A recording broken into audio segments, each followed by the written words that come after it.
This is the Dzogchen Semde Lama Jigme Gyatso of the Buddha Joy Meditation School.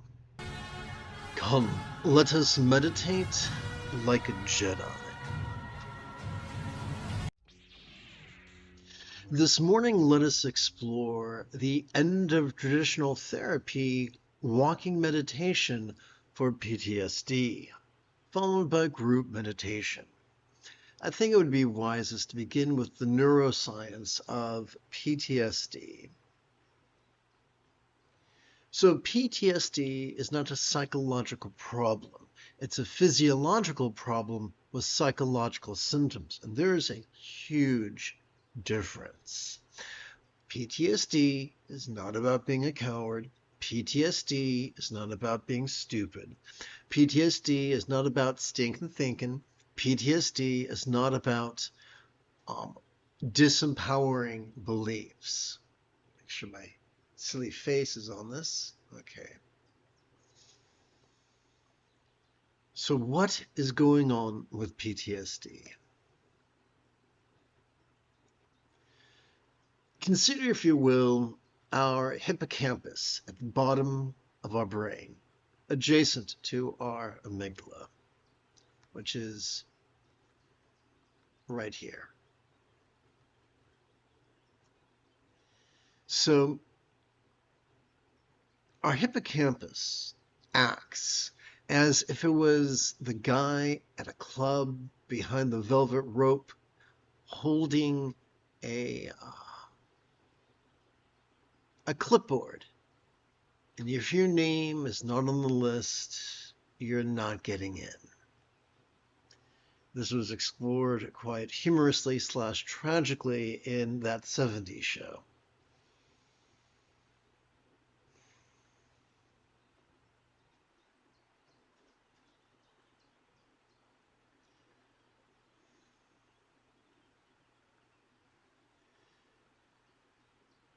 So when a memory, a hippocampus acts as the doorman for long-term memory. And so consider, if you will, our body's ability to perceive. It sees, hears, feels, tastes, and smells. Until those experiences are processed by the hippocampus, the central nervous system experiences it as occurring in the present moment. Once the hippocampus has processed those perceptions, they are experienced as memories. And there's a huge physiological difference because we can think of a memory and it can be sad or it can make us angry, but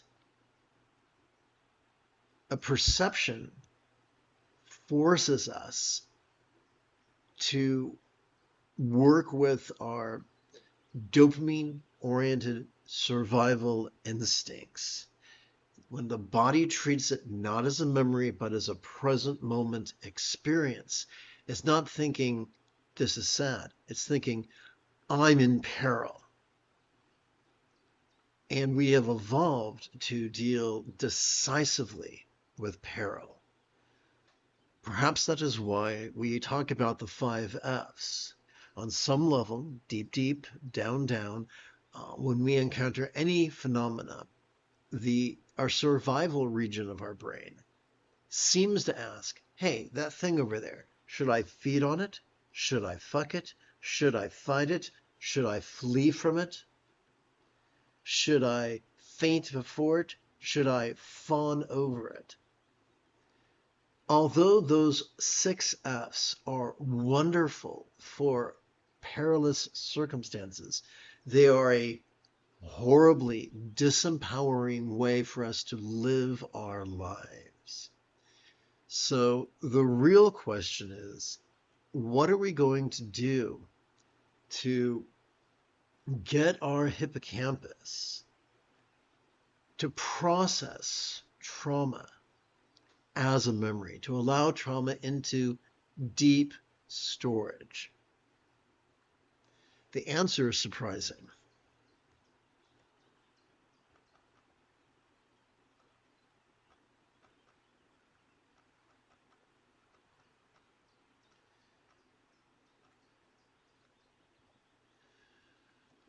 The answer is walking in bilateral stimulation. Not too many decades ago, a psychiatrist was dealing with some personal problems, and she took a brisk walk, and she noticed that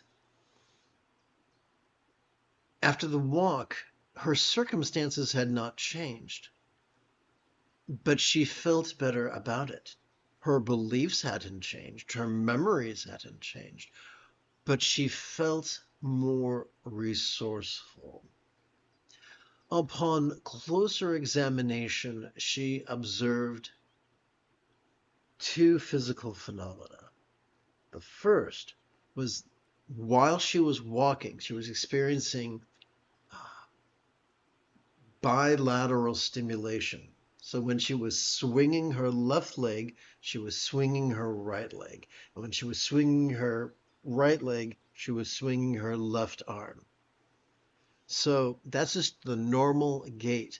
But neurologically, it is as if it is massaging our hippocampus. Now, our hippocampus is not a muscle, it's an organelle, but sometimes it's useful to think of it that way. When a muscle is tight, sometimes it responds to heat and to massage. Similarly, our hippocampus seems to be less dysfunctional, and yes, I know that's a double negative, less dysfunctional when we are briskly walking while swinging your arms asymmetrically, which is the normal way of walking. She also noticed that when she was walking in the park and she was, keenly aware of the beauty around her, the trees and the shrubs and the flowers and the people and their pets, she was also aware of the doggy do, and she didn't want to step in it. And so she noticed this just as a natural way for an adult to walk in a urban situation is that her eyes were moving naturally to be aware and to sidestep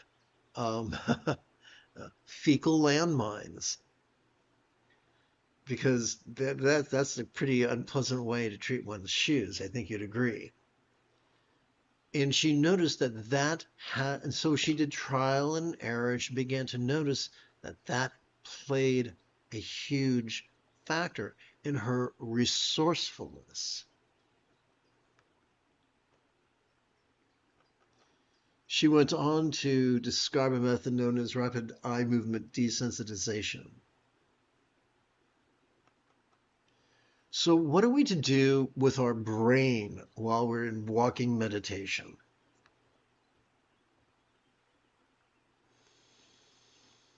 The worst thing we can do is actively concentrate or actively contemplate. This will exhaust the front of our brain, the dorsolateral and medial prefrontal cortex, to the point of inducing us to present with symptoms of depression.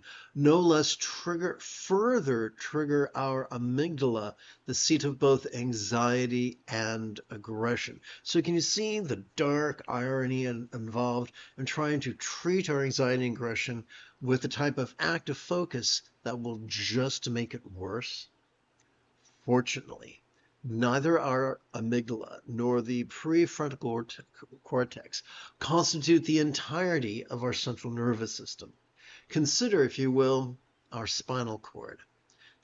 Altogether as a unit known as the nexus of our autonomic nervous system. It has a middle bit and it has peripheral bits, which we'll get to in a few minutes.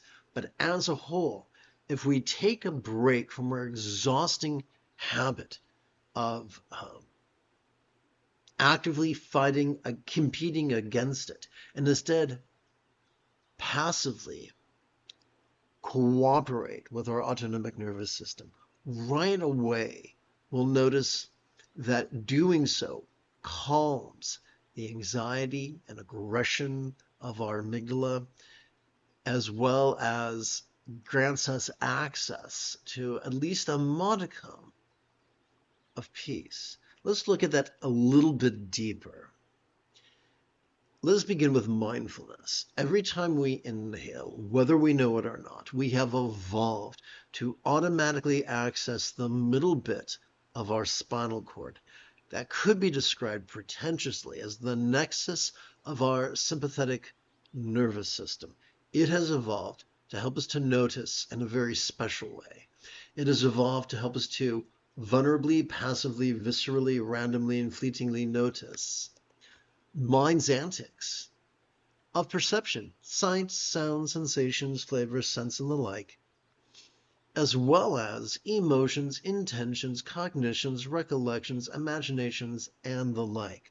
The full spectrum, from the external to the internal, from the physical to the mental, from the pleasurable to the painful, from the interesting to the boring, from the glorious to the grotesque.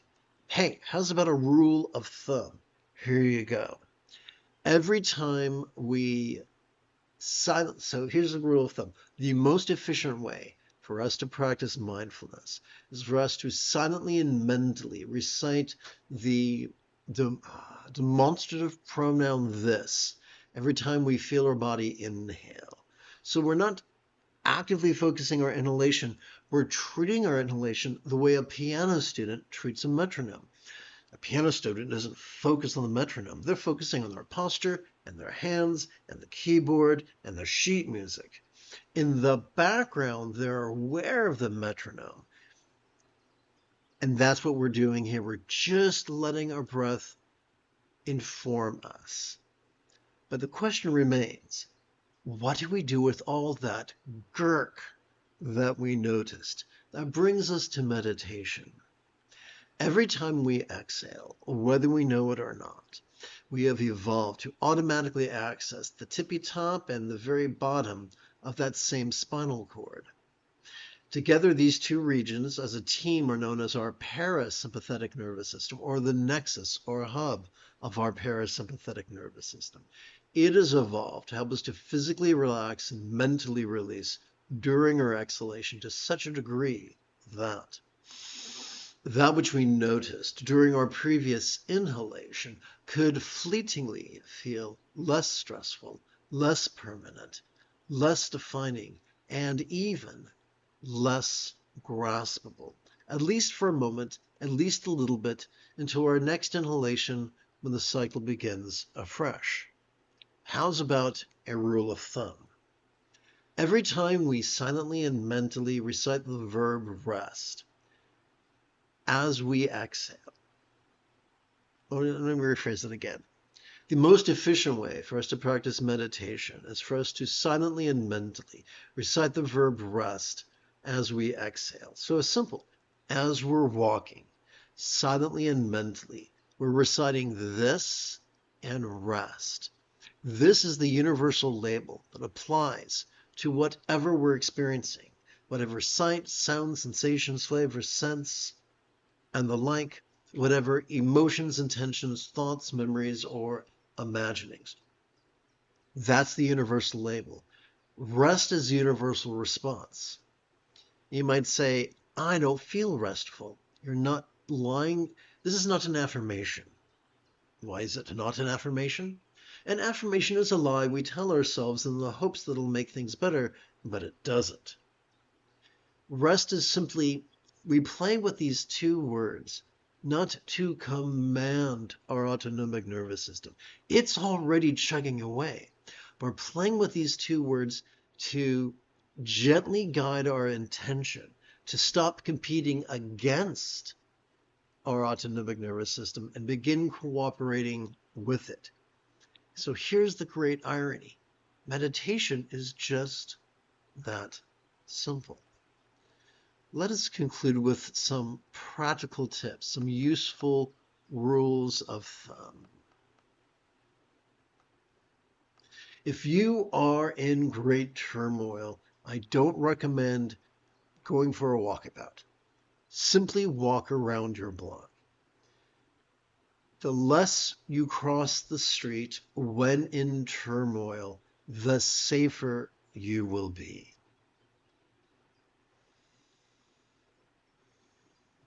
If you encounter a neighbor and you and they want to strike out conversation, just here's a magic phrase. Yeah. George, I love you to pieces, but I'm doing some walking meditation to work through some shit right now. So I hope you won't take it personally if I continue on my way. 9 times out of 10, they'll say, "Oh, no problem, no worries. I'm right behind you." And here's the thing.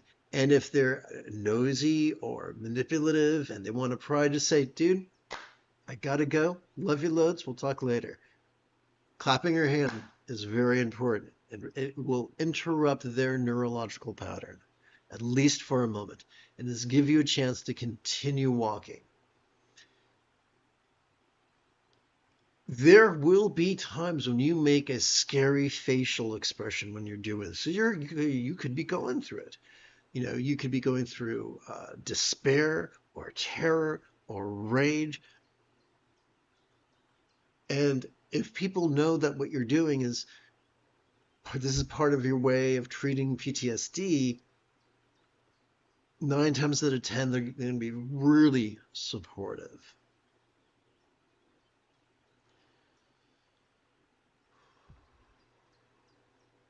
This works for PTSD. This works for CPTSD. So PTSD is typically a one point in time thing.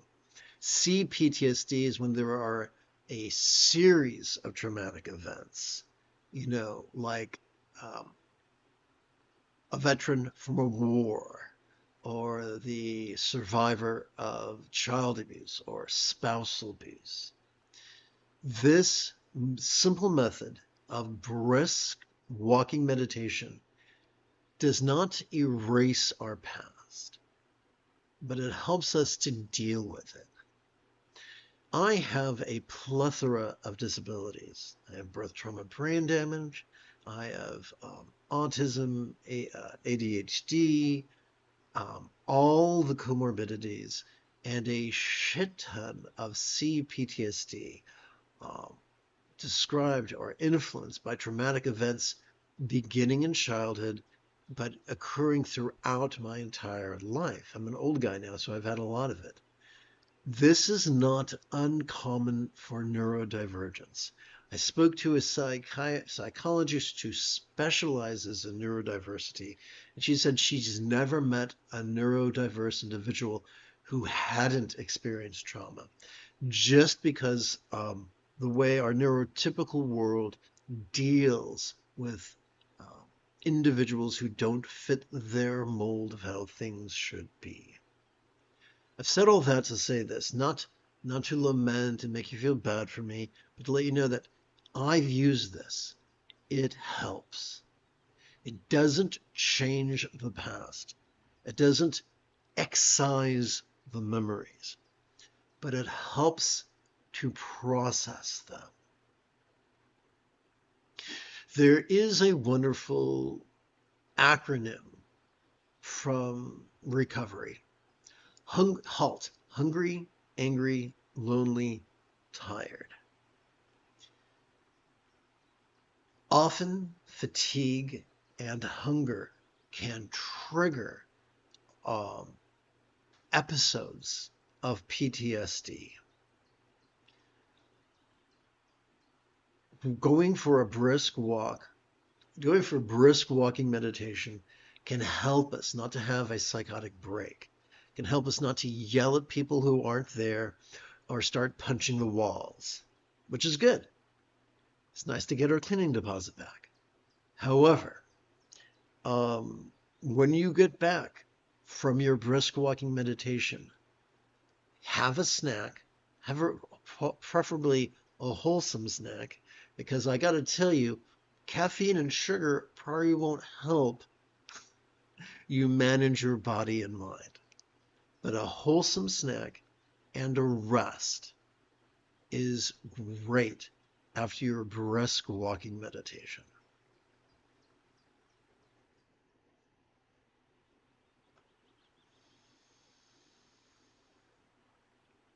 You have taken your first step into a much larger world.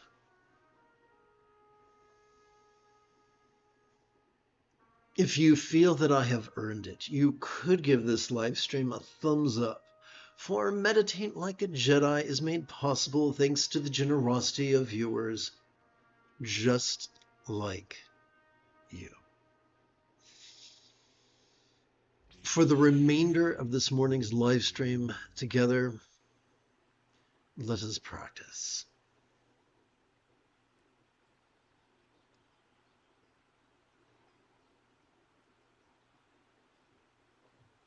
So let's see.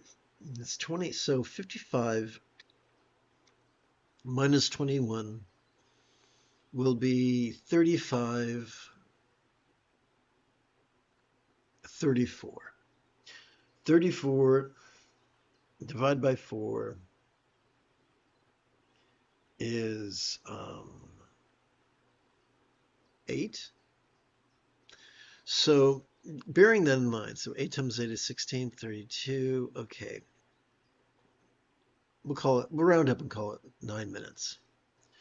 So let's perform 4 sets of 9 meditation, 4 sets of 9-minute meditations.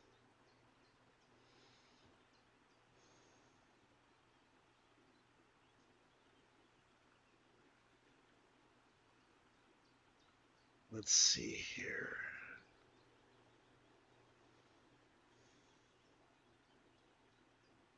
So this is new. Live streaming on Facebook during my YouTube live stream is new.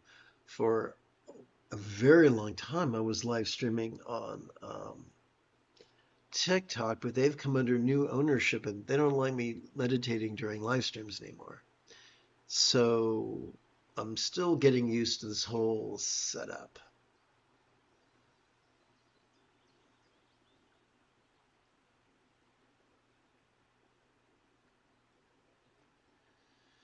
The most efficient way for us to gently invite our subtle energies to coalesce in our lower abdomen is for us to touch the tip of our left little finger, the tip of our left little finger to the lower knuckle of our right little finger. This isn't working as well as I'd like. Okay.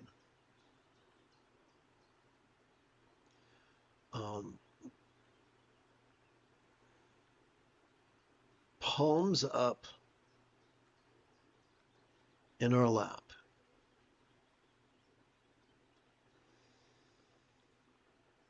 The most efficient way for us to practice mindfulness is to silently and mentally recite the demonstrative pronoun this as we inhale from our diaphragm. Similarly, the most efficient way for us to practice meditation is to silently and mentally recite the verb rest each time we feel our diaphragm exhale.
The most efficient way for us to gently invite our subtle energies to coalesce at the crown of our head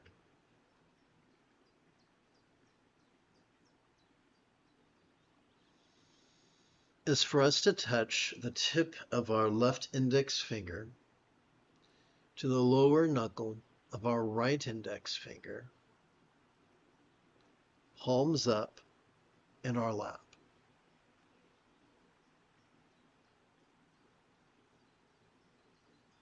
The most efficient way for us to train in mindfulness is for us to silently and mentally recite the demonstrative pronoun this every time we feel air enter our nostrils. Similarly, the most efficient way for us to practice meditation is for us to silently and mentally recite the verb rest every time we feel air exit our nostrils.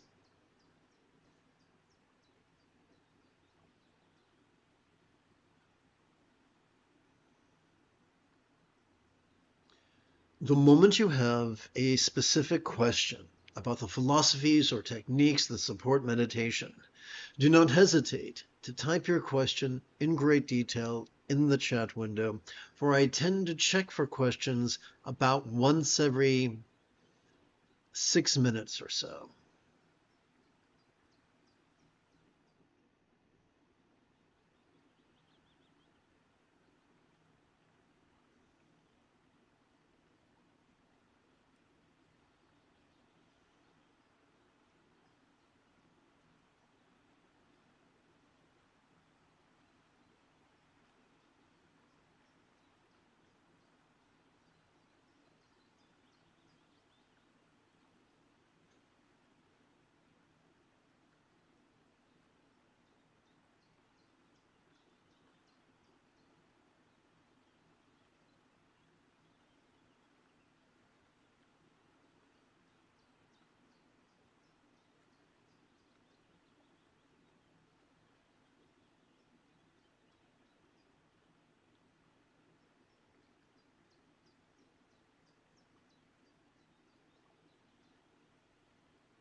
The most efficient way for us to gently invite our subtle energies to coalesce behind our navel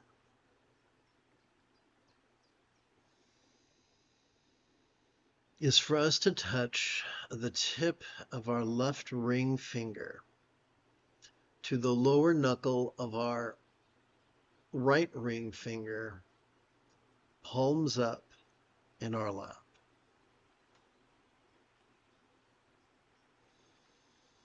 The most efficient way for us to practice mindfulness is for us to silently and mentally recite the demonstrative pronoun this every time we feel our diaphragm inhale. Similarly, the most efficient way for us to practice meditation is for us to silently and mentally recite the verb rest every time we feel our diaphragm exhale.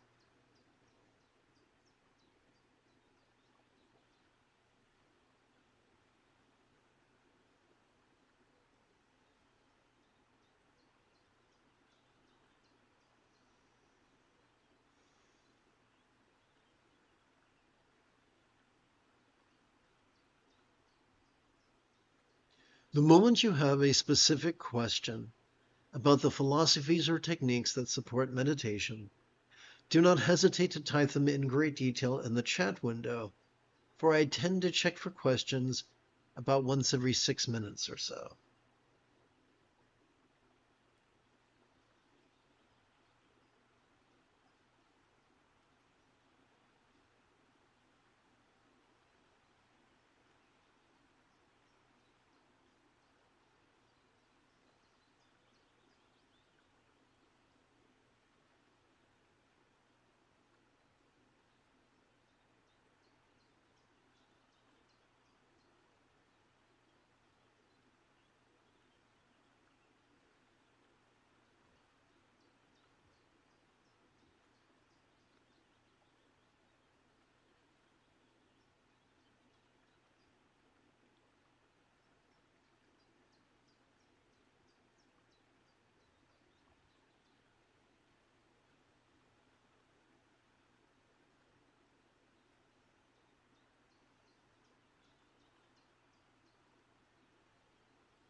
We come into the final quarter of this morning's practice. The most efficient way for us to gently invite our subtle energies to coalesce at our chest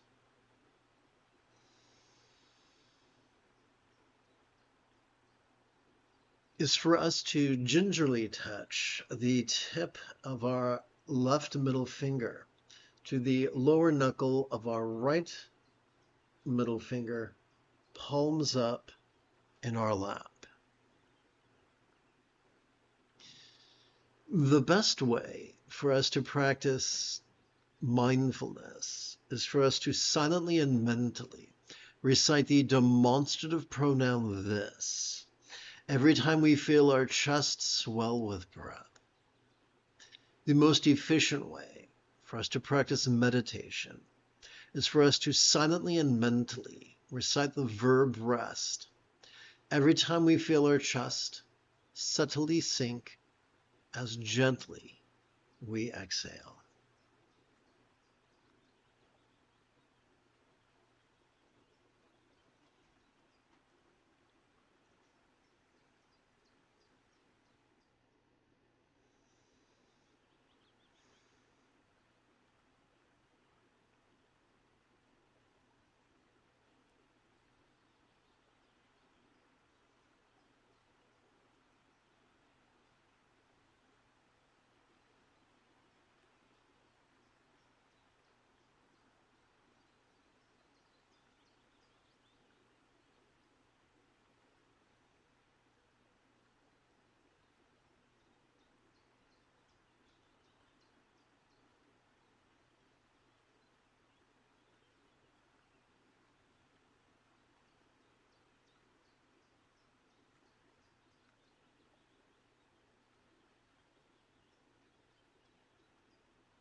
You have taken, oopsie, wrong button. Let's try this again.